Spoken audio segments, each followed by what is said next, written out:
Hello बच्चों, कैसे हो? आपका स्वागत है त्रिपाण स्टडी सेंटर में। आज जो आपके समक्ष टॉपिक प्रस्तुत हुआ है कई मायने में काफ़ी महत्वपूर्ण है हर एक एग्जाम व्यू से। ठीक है, इसमें हम हर एक बात पे विस्तारपूर्वक चर्चा करेंगे और वो सारे जो है पहलू पर विचार करेंगे जो अब तक अछूता था। तो चलिए देखते हैं हमारा आज टॉपिक क्या है। Political cases. The political cases here, the nature of colonial expansion through the annexations become a major source of discontent among the Indian ruler. The British want to be acquire a land and collect as much wealth for England as they could be. There is a policy of annexations called to the doctrines of lapse and subsidiaries. And the lines led to a number of independent kingdoms began annexed to be British Empire. And these were states that were enjoyed to British protection, but their ruler has died without leaving. A nature here their horns. As a result, there is adopted son could now no longer legal inherit their property or receive the pension which was granted to them by the British. In this way, Lord Dalhousie annexed there is a Maratha state of Satara as a Nagpur, and Jhansi and Sarbal there are minor kingdoms.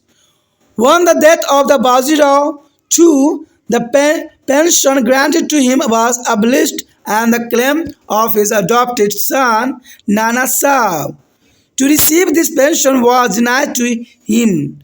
And this interference by the East India Company was disliked by many Indian rulers. Before the policy of the trans of the lapse, the Indian ruler had a right to be adopted and there to his the throne, even if there was a childless. But now they had to be take periods with a consent from the British. Here show the Indian map. There is a most important for here. The Maruti, Delhi, Bareilly, Lucknow, Faisalabad, Kanpur and Jhansi. There is a most important spot of reveal. That's important here in the map.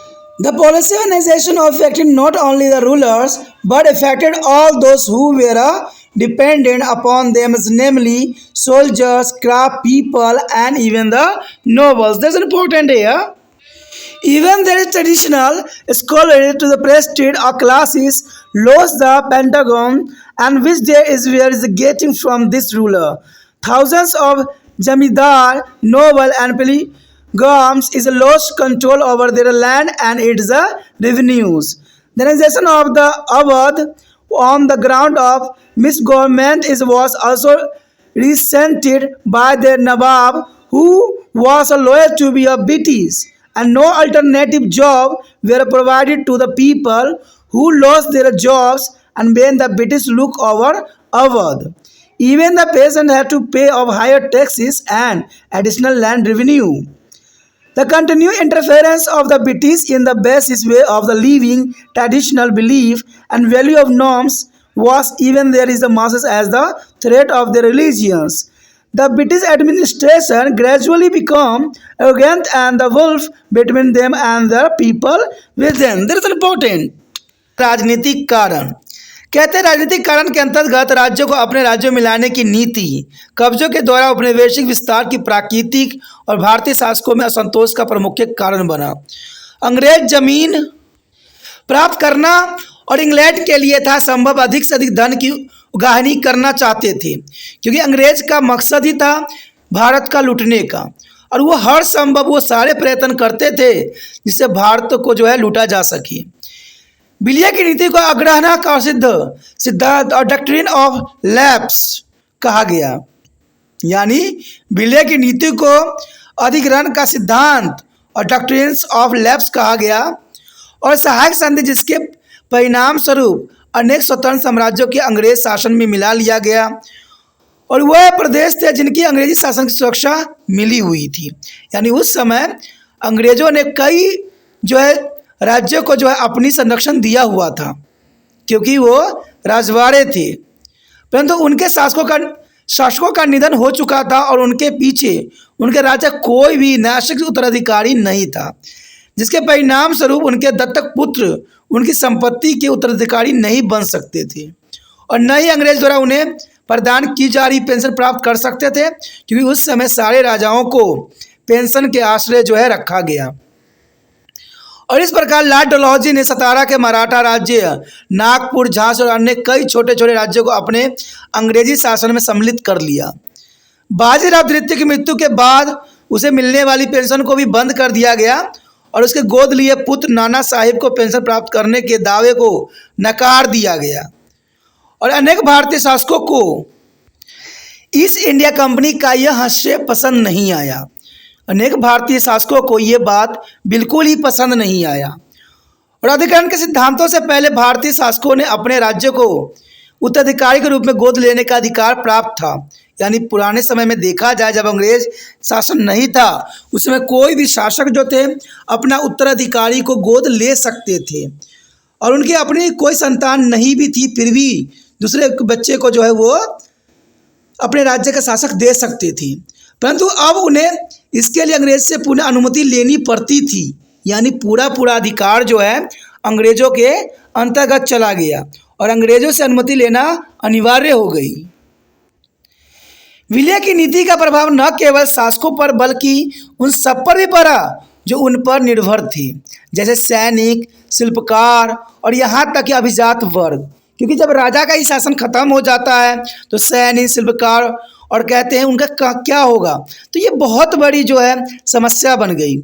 यहाँ तक कि पारंपरिक विद्वानों और धार्मिक वर्गों को मिलने वाली संरक्षण भी समाप्त कर दिया गया जो इन शासकों से इन्हें मिल रहा था। यानी शासक जब खत्म हो गए तो देखा जाए जो विद्वान और धार्मिक वर्ग के लोग थे उनको भी अब कुछ भी संरक्षण नहीं मिल रहा था। हजारों की संख्या में जमींदारों, अभिजातों और पुलिगारों का अपनी जमीन और इससे मिलने वाली लगान पर से अधिकार भी समाप्त हो गया। कुछ शासन के आधार पर अवध पर कब्जा हो जाने पर नवाब ने रोष प्रकट किया, जो कि अंग्रेजों के प्रति वफादार था। जब अंग्रेजों ने अवध को अपने कब्जे में ले लिया तो उसके बाद बेरोजगार हुए लोगों को कोई भी विकल्प रोजगार उपलब्ध नहीं कराए गए और यहाँ तक कि किसानों को भी ऊंची दरों पर कर और अतिरिक्त भू लगान अदा करना पड़ा। तो ये सारे समस्या थी जिसके कारण 1857 क्रांति फूट पड़ी। लोगों के बुनियादी रहन सहन, पारंपरिक विश्वासों और मान्यताओं और मानकों में लगातार अंग्रेजों द्वारा हस्तक्षेप किए जाने की जनमानस द्वारा उनके धर्म के लिए खतरा मानने जाने लगा। देखिए, अंग्रेज ने कहते हैं हर संभव भारत को कुप्रथाओं से मुक्त करने की कोशिश किया। उनके रहन सहन, उनके पारंपरिक विश्वास थी उसका खंडन किया। जो मान्यताएं वो पुराने समय से मानते आ रहे थे, अंग्रेजों ने उन सभी को बंद कर दिया। अब कहते जनमानस को ये लगा कि शायद अंग्रेज अपने धर्म का यहाँ पर प्रचार करना चाहते हैं और अपने धर्म हमें थोपना चाहते हैं। तो इसलिए यहाँ के लोग जागरूक हो गए और अंग्रेज शासक धीरे धीरे आक्रामक, घमंडी बनते चले गए। क्योंकि देखा जाए तो वो समय काल था जब अंग्रेज अपने आप को सुपीरियर समझने लग गए और लोगों तथा अंग्रेजों के बीच खाई परंपरा बढ़ती चली गई और लोगों का विश्वास तो था अंग्रेजों से टूट गया और अंग्रेजों के ये आम जनमानस खिलाफ हो गया।